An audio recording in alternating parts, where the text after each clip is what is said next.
Bapak Ibu hadirin dan hadirat sekalian yang dirahmati Allah Subhanahu wa taala. Kita sering mendengar istilah khairul umat yang terbaik.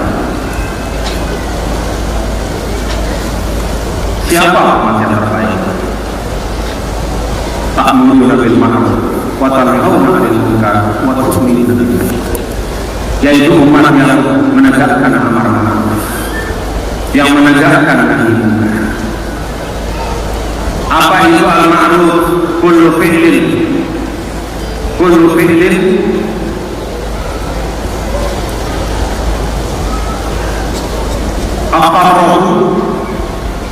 aqarra asyar'u aw yaqru husna. Al-ma'ruf itu adalah semua hal yang syariat dan akal yang sehat mengakui kebaikannya. Maka termasuk ma'ruf sholat.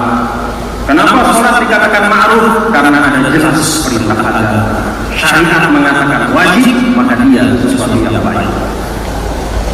Termasuk juga ma'ruf, misalnya membangun sekolah untuk anak-anak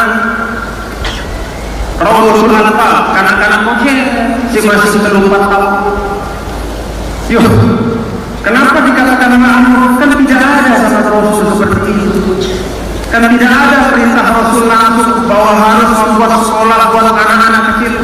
Memang tidak ada perintah langsung, tetapi secara umum syariat mengajak kita, memerintahkan kita untuk menuntut ilmu, dan juga akal sehat menunjukkan bahwa itu adalah sesuatu yang penting dan perlu.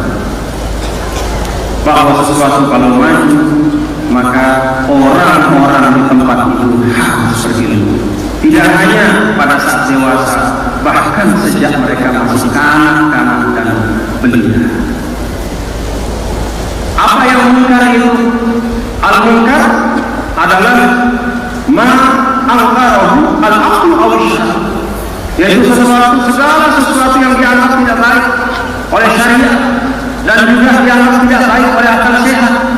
Segala sesuatu yang nyeda, segala sesuatu yang bisa merusak diri kita, itu adalah sesuatu yang munkar.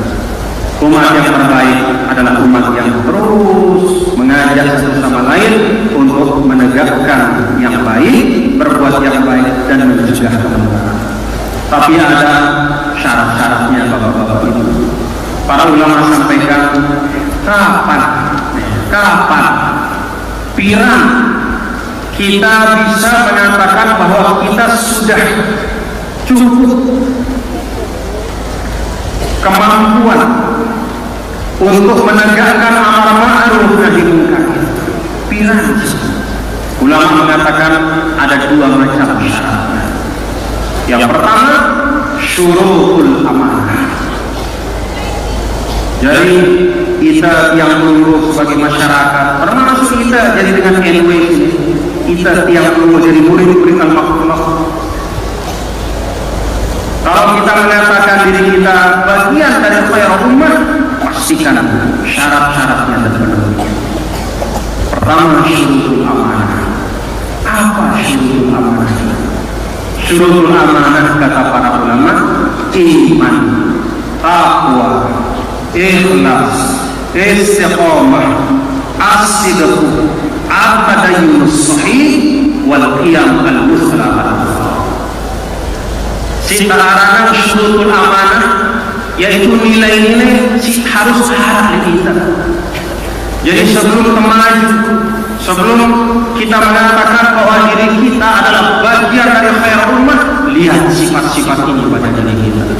Pertama, iman, taqwa.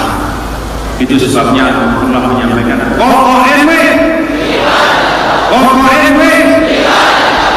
bagian dari syurutul amanah.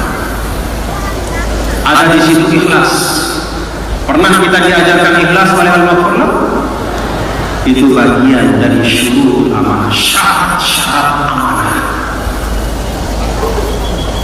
Ada juga istiqamah. Pernah diajarkan istiqamah? Itu juga bagian dari syurutul amanah. Setelah syurutul amanah ini, kata para ulama, barulah yang kedua, namanya syurutul quwwah. Baru kita bicara, marilah sebagai umat Islam kita tingkatkan kekuatan ekonomi kita. Marilah kita sebagai bangsa Indonesia kita perkuat angkatan bersenjata kita untuk membela bangsa. Marilah kita sebagai bangsa, mari kita tingkatkan kehebatan diplomasi kita apa syurutul quwwah. Sebelum kita bicara tentang syurutul quwwah, penuhi syurutul amanah, barulah kita bisa menjadi khairul